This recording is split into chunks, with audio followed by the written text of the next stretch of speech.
Okay. Can you hear me? Hi, good morning, everybody. Can you hear me? I will start. Hopefully, will be more people coming later. It's a bit too early in the morning. My name is Amos Barkai.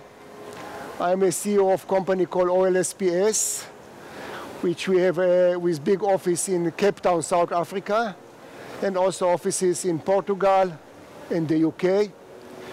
And I will talk, what I would like to tell you about is how technology, specifically data technology, can change not just the way we're doing things, but the way we're thinking about management, and in this particular case, with a specific focus on fisheries management. So I use the word empowerment because my view is the type of technology that we're going to bring, or we're bringing into the commercial fishing industry, is empowering fishermen to become a real partner in management decisions that concerning their livelihood and the management of their resources. And I will explain why I'm talking to you, why I'm using the word empowerment later. So as I said, we are in this beautiful, we have a big offices in the Cape Town, which is a beautiful, just under Table Mountain, very nice place. And then we have recently, about 3 or 4 years ago, we set up an office here in Lisbon for all sorts of reasons, mainly because we're doing a lot of European projects and we needed the best in Europe, and we selected Portugal as, and we love Lisbon, we love Portugal, so it was a good decision. We're operating in many other countries, but through a partnership agreement with different distribution and partner. This is the first party we have after Corona in Cape Town. It's not the entire team, it's only, and you see the mask. That was before the Omicron hit us again, so maybe it was a little bit premature. But we are right now, for the last couple of years, the entire company is, although we have physical offices, the entire company is working on the cloud, and we're operating. We learn to operate virtually in all aspects of the business. So let's talk about fishermen. Fishers. Fisher is the right way to say things. I've been in the with the fishery management for over 30 years, and I realized that there is a very complicated relationship between the different groups that involve in fisheries management. I call it the triangle of love and hate. They need each other, but they don't really like each other at the same time. So fishers, their job as part of their license condition is to supply information about their catch, their fishing gear, the location of fishing that they provide to the scientists. The scientists, which let's say in a broad way, that's where I'm sitting, using this information to give advice to the authorities. How much fish you can fish, what is the TAC, what is the quota, where you should fish, which season to close, etc.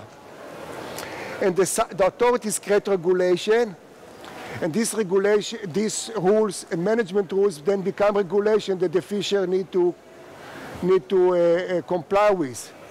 The problem is that the scientists really don't trust the authorities, and we've seen in many cases where the authorities, from all sorts of political reasons, social, economic, don't really always listen to the scientists. The authorities doesn't trust the fishers because the fishers try to do everything in their power to do their business, not necessarily comply with the authorities. And the fishers don't trust anybody. They don't trust the scientists, they don't trust the authorities, because really they want to fish, and who you are, they call us pen pushers sometimes. Who are you telling us how to go fishing and what to do our work? We know better than everybody else. And we have 20, 30, 40 years experience, and you're telling me what I can do and what I cannot do. So we are not always very popular, but we still have work to do.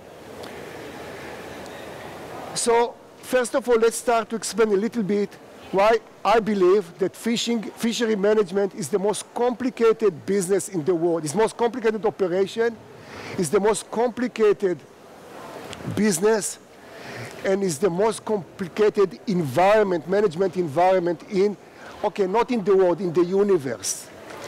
I prefer to vow that it's more complicated to understand one tiny little marine ecosystem than to understand the entire physics of the universe. Okay, we're a bit humble about it, but the complexity that we have to deal with is enormous. And in addition, in our business, operational environment, everything, but absolutely everything is moving in relation to each other. So we have vessel that is, of course, moving all the time, moving at sea, moving up and down, is a moving sideways, it's just a moving platform. Then we have so many type of vessel with so many type of fishing gear. Each one of them is its own impact on the way we catching our fish and how we impact the resource that we're targeting, either damaging the different form of damage to the ecosystem, or different impact on the ecosystem, or the actual fish, different selectivity properties, different amount of fish they can catch, different technology. We have different fishing method.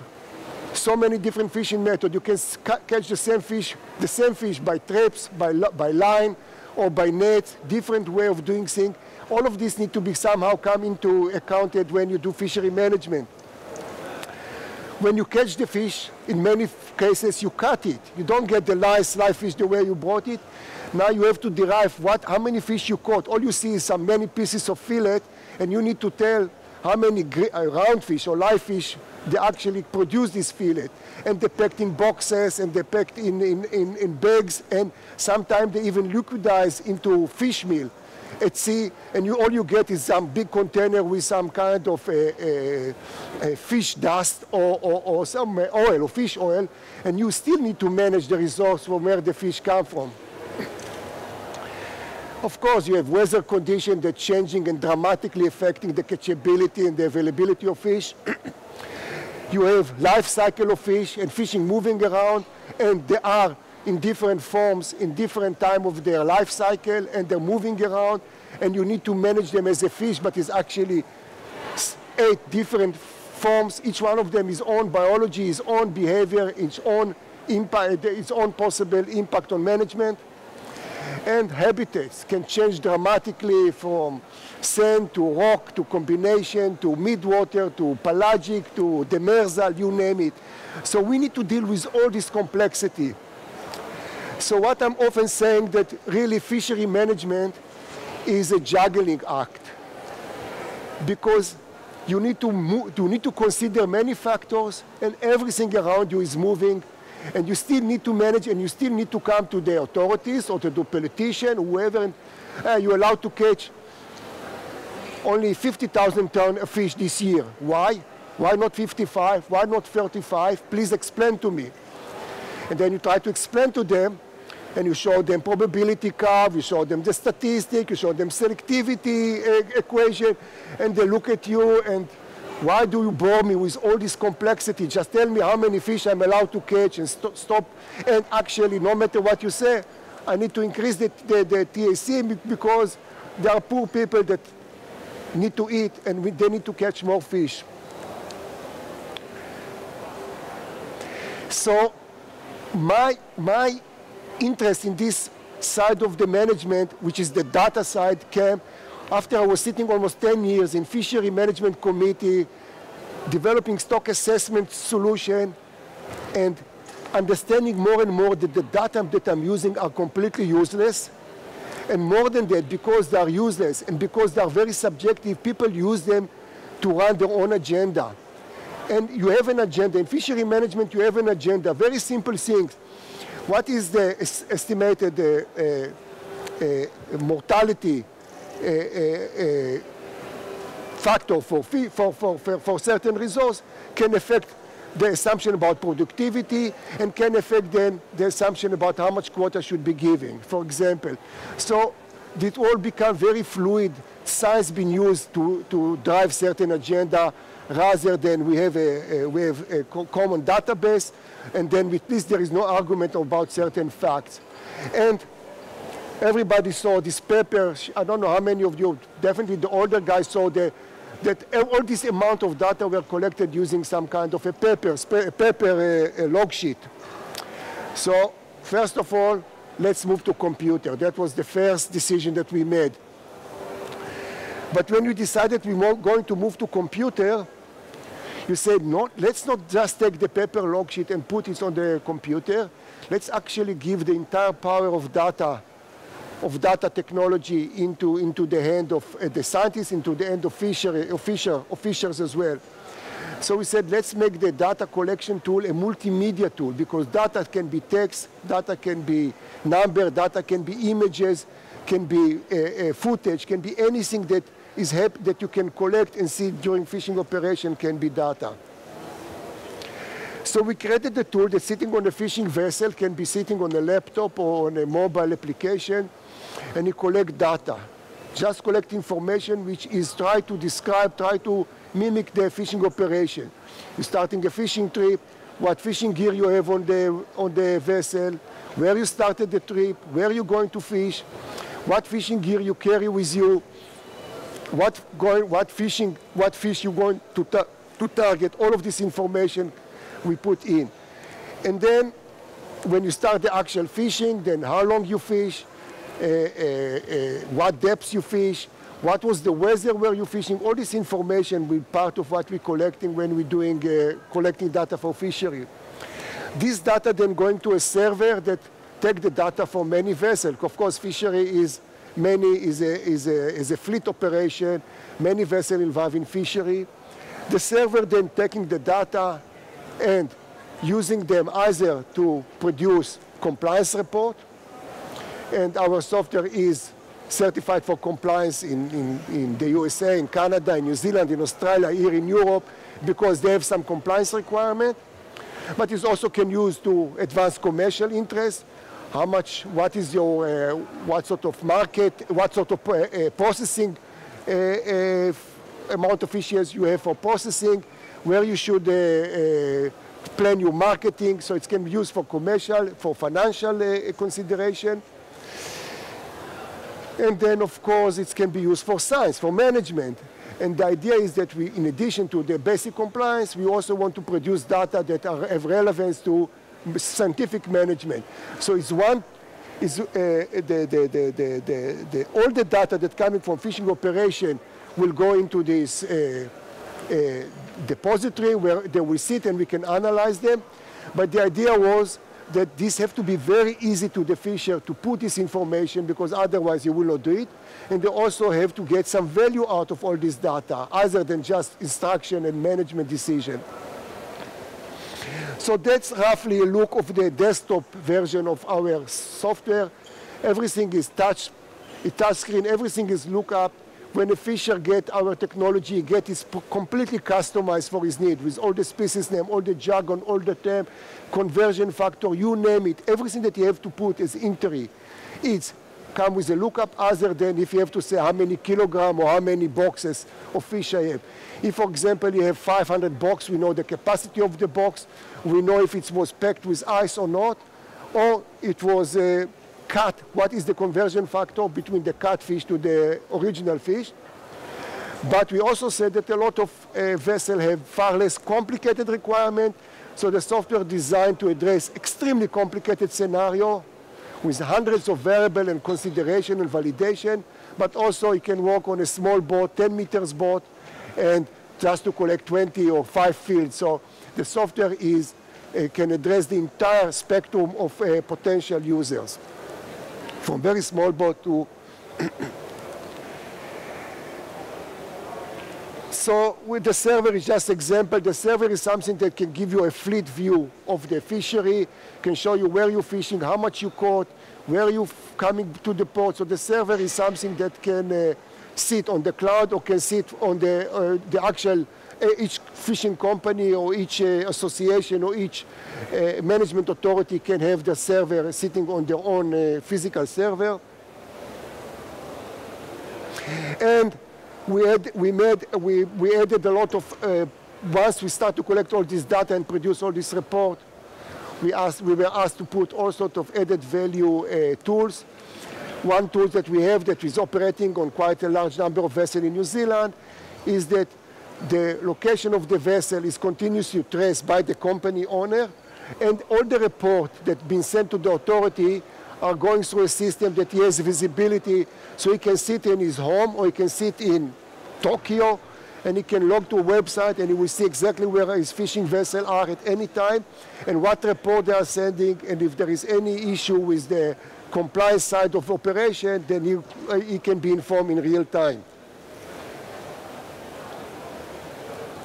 Other tool that we develop, as we said, we want the fisher to be enjoying the benefit of them collecting data, is a tool that allowing them to see, to organize, to plan their fishing according to where they are likely to catch the fish and where they are likely to catch the fish based on certain filtering criteria. When the moon is full moon or there is no moon, when the water temperature is X or the water temperature is Y, or when there is cloud cover, or any combination of different variables, so he can ask questions. So we know that fishers that will spend a lot of time at sea, they believe that, well, we know for sure, environmental factor affecting the catchability and the availability of fish. We gave them a tool that allows you to do them in an intelligent way, to catch, to get to their fishing ground with greater ease. But we also use the same technology, and I will show you soon. The same technology will allow them also to avoid certain areas. For example, if there are certain protected bycatch species that should not be caught, or choke species that should be potentially affect their quota of the main species, they can avoid them as well. And I will show you example how we utilize our technology to help with the avoidance of fish. We develop a very, I said in the beginning that having that kind of technology is a game changer. We develop a whole management system based on real-time information, data coming in real time between the vessel and the shore, that basically have no TAC allocated to it. I'm not going to get into the detail of this because that's a full presentation on its own, but basically it's allow fishers to go out and fish their quota without worrying about the quota. It is a dynamic MPA,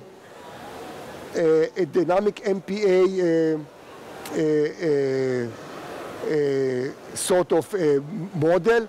And the example that I give for people to, I can answer more questions after that, but if people want to understand how it's work, I would say you take your kids to the mall to do some day fun day, and then you give each one of them, I don't know, 50 euro or 10 euro or 50 euro, and you tell them you can spend it as you like, but the moment you finish your currency, your 50 euro, you're not allowed to, you cannot do any more shopping. And some of them will spend it on one shop on nice, very expensive shirt, and the other one will spend it the whole day on small things. So we tell the fisher, we get some currency, we call it RTI point. Once you finish your point, you cannot carry on fishing, and this RTI point are translated into spending speed and the certain area where the biological and ecological risk is higher, the spending rate is higher, and where in other cases where the biological risk or ecological risk is less, they are spending less, and they can decide to go to the expensive site, expensive item, or to go to the cheap site. And as I say, it's very elaborate. We develop it together with some colleagues from Europe, and we are trying to bring it now as a management, an alternative to the present management procedure in Europe. Here I want to show that we develop a way that will allow us to avoid bycatch area. How are we avoiding bycatch area? By taking the knowledge of many fishers about when they're catching the fish, what is the CP, what is the catch rate of their certain bycatch species, and we allow them to report in real time without giving any information about their main target species. So the example that we give, we develop it for the scallop fishery in the northeast Atlantic of the east coast of USA, and Basically, the system collecting information about the catch rate of yellowtail flounder, which is a chalk species for the scallop. This information is then set into a server in form of some kind of a script, of a XML script in this case. When it's get to the server, then the server takes all this information about different area of high catch rate of bycatch species, and he compile a map out of them, which telling you the red point are area that you should avoid because there are information coming from many vessels that there is a lot of bycatch there, and this bycatch area should be avoided. He then sent a message to the vessel. It's all done automatically. Press of a button. All this information included the sending of information from the vessel to the shore and back. The fisherman said that he have some notification from the authority in the shore, from the management server in the shore, and then he sent back the map that he compiled together. He sent back to the vessel, and the vessel get his map now on their screen. And now all of them have the same map, and they can now go and avoid area, the red area.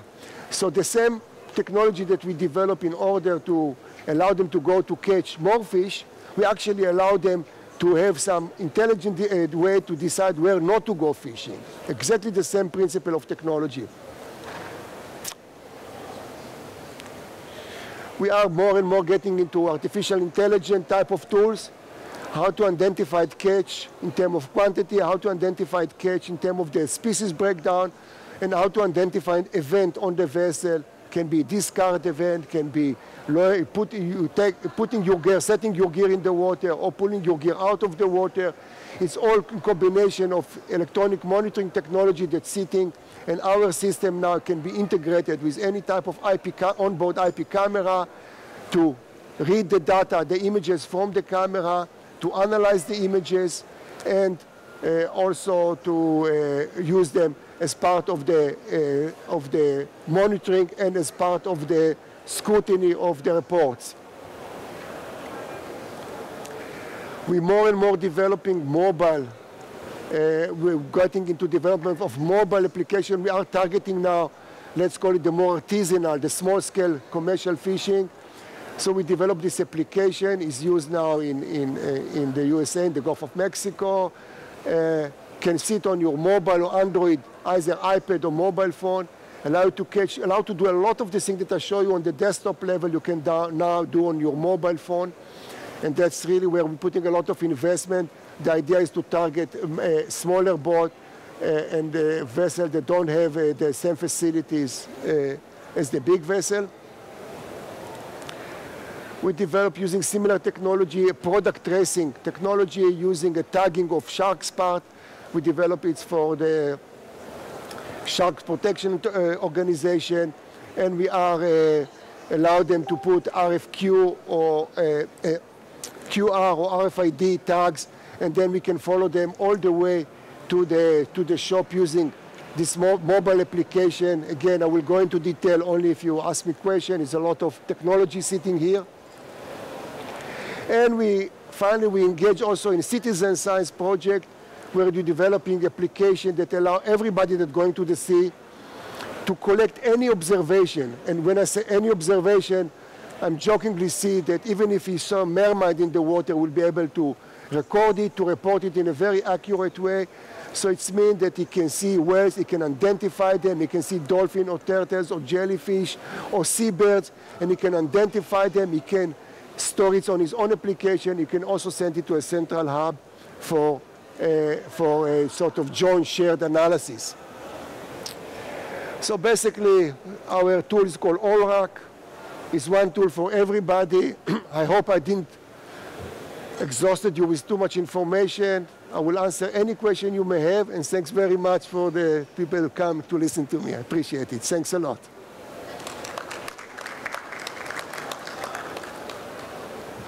Any question, please people feel free. You don't have to.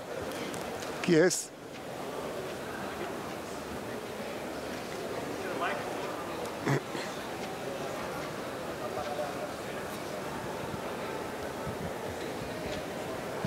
Thank you for an splendid presentation. Cannot hear you.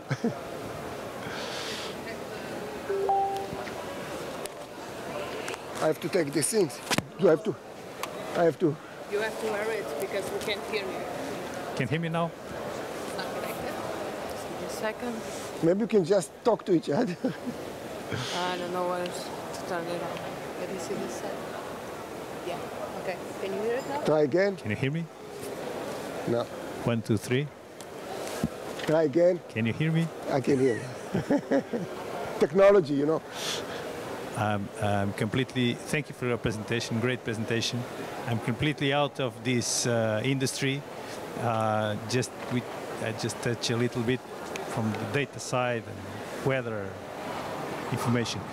One question: you are always looking at data, and my question is: are you looking at forecasts? Meaning, if you want to forecast what will happen in your fishing area, what kind of forecasts are you looking at? Weather forecasts? Do you have your own models to predict where fish may be, or how will this move? As you said, it is a very difficult environment, extremely difficult environment, extremely dynamic environment. How do and what are the kind of time you look ahead?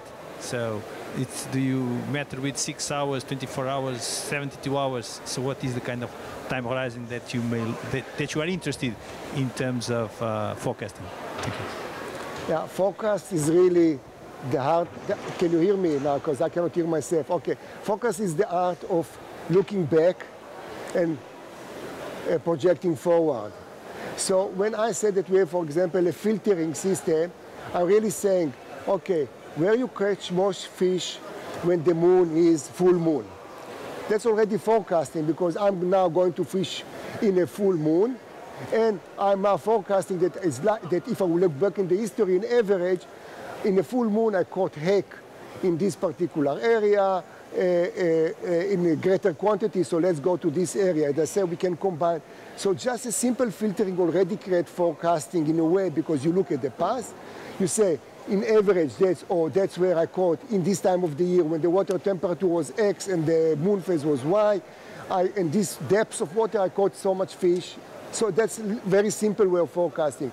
It's become complicated when you want to use other variables that you normally don't collect in. So we do build predictive modeling. Actually, our company started as a predictive modeling company, because really management is about forecasting maybe how the impact of fishing will impact your fishery in 10 or 15 or 20 years' time. So we do have kind of a predictive, not a kind, we have a predictive model as well, that you can put all sort of information into the model. You train it like a normal predictive model. You train it on 60 or 50, 70% of the data, and then you use the model to tune the model based on the 30% that you haven't trained. We do have it.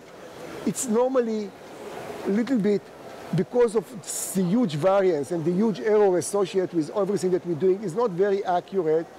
So I will tell fisher that use that kind of model, but use it with cautions. And normally fisher will use the sort of, if somebody will tell you, hey, there is a lot of fish in one point. I see there is a lot of fish in one point, and your model said, no, it's another point. I say, go to the point where you saw the fish. Yes, we do using it. We're busy perfecting it. We're also trying to bring Earth observation information into this model. We work in conjunction with other company. For example, if you have a map of plankton distribution or water temperature layer or current pattern, how to link them into your projection. I would say it's the art.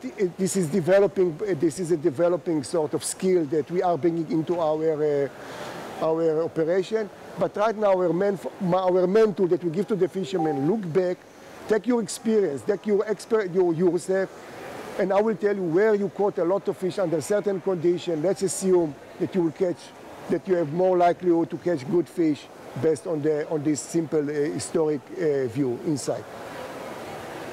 Sorry, yes?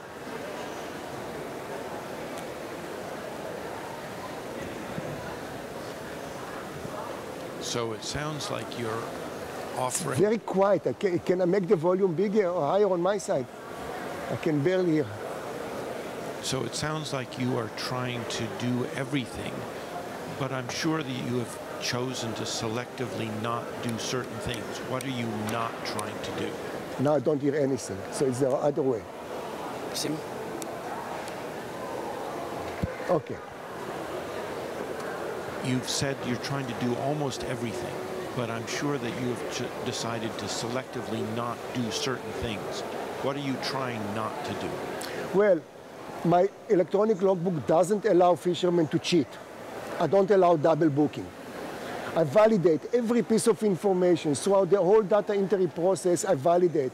So if they told me that the caught, I don't know, in their net they have 5 tons of fish, and suddenly declaring that to the authority that they caught only, I don't know, 3 tons of fish, normally it's not such a huge gap, I will immediately pick it up and I will immediately inform them that they actually have a discrepancy between how much they report in phase 1 to how much they report in phase 3. I have to take into consideration a lot of issues because maybe they're cutting the fish. So I'm calculating what should be the live fish that they caught based on the conversion factor, which is built into the system, if you understand what I'm saying. So let's say that they cut them into headed and gutted. Of course, the headed and gutted fish does not weigh as the live fish. So I'm converting it to the live fish and I say, look, there can be a 5% error, but you have 20% error. You are not reporting honestly. I'm not forcing them to report honestly, but I'm telling them they cannot say that they were aware that there is discrepancy.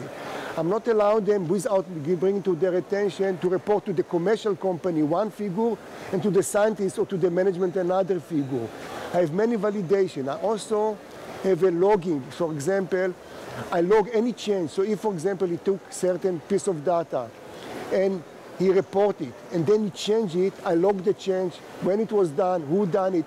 So I allow a lot of scrutiny, but I'm not trying to police the fisher. I really want them to cooperate, but I'm trying to see the value in a honest reporting, and I try to educate them, and I spend a lot of my time on education that actually they can benefit enormously from being honest, and I tell you why. Because if you don't trust fisher to report data accurately, your management regulation are very, very strict. If you think that he's going to cheat you by 20 or 30%, then you automatically reduces the location by 30%. So if you will cheat, you will still be where you want. But if you trust him to be honest, then you can give him much more freedom to make a decision about his fishing.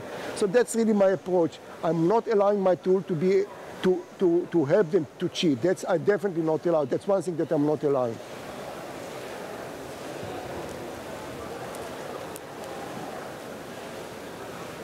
Yeah, this gentleman over there.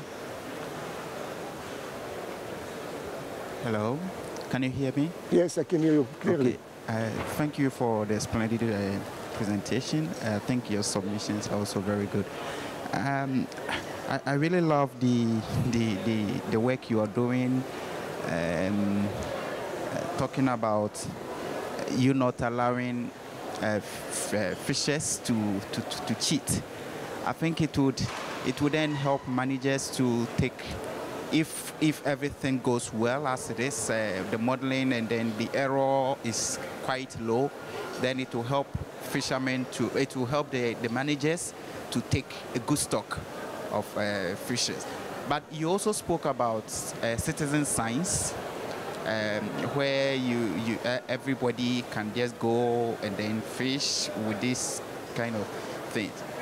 Do you try to incorporate people who have no idea about, who have no knowledge and no education?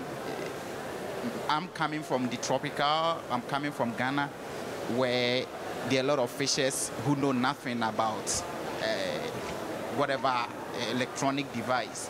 They only go to just look at the school of fish, use the idea, meet the fish, and then catch them. So I'm just asking, does your work incorporate people who have no idea about anything. Yeah. Yeah, the citizen science project, definitely, that's what it's designed for. It's designed to be an educational tool, but it's designed also to provide good quality data. So the challenge was, are you taking people with no experience whatsoever? And you can see that maybe you have fishers in Ghana that don't have great knowledge of, let's say, a numerical skill. But I'm talking about people who are going for cruising as well. People that all their life were, I don't know, were busy with the food industry, or they were working as whatever in the office somewhere, and now they retire and they're going to the cruise, and they're sitting, hundreds, millions of them sitting on vessel, and they're going all around the world. And I give them an option to actually provide good quality data and not just to eat and drink and dance on theirs. I have people working on oil rig. They also see a lot of things. I myself spent a lot of my life as a youngster at sea. I saw amazing things what I was at sea. I never have a platform. The tool that we design is a tool that everybody, I would say from the age that your kid can use a mobile application, because it requires some platform. Let's say 7 years old, that's when you buy the first iPhone nowadays to your kid, to anybody that's using smartphone. And it's done in a way that you really don't need to know anything. By the time you finish your first observation trip, you will know more about fish and about whales and seabirds and dolphins and sea turtle and bloom and everything than you ever learn in any other way, because that's really the way it was designed, to be very educational. It's not designed as a compliance tool, okay? It's not designed for fishery compliance tool.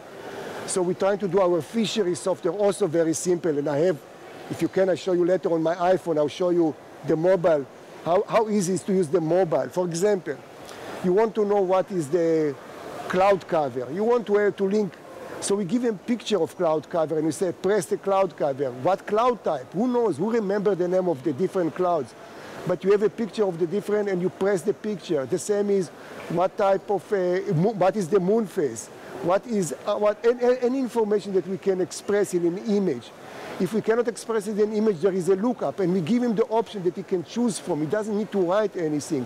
So we pay a lot of attention to make it very accessible to people that don't have either the skill, they are not scientists, they are not even technical people, they want to collect, they want to help, but they don't have the skill to do it. So we will help them to do it in a very easy way. And the data will be good quality data. There will not be a bad data, because we not allow them to make typo, because they don't have to write anything.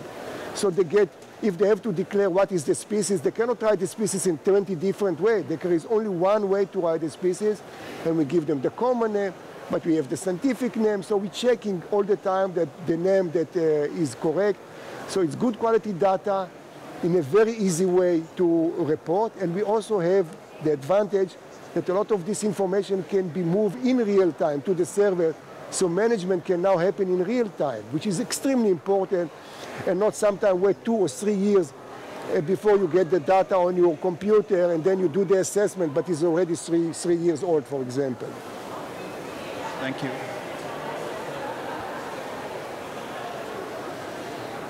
Okay. Many thanks again to everybody. We have a small stand here if you want to show a demonstration of the technology. It's called Olsps, the company called Olsps. Everybody is welcome to see what we're doing.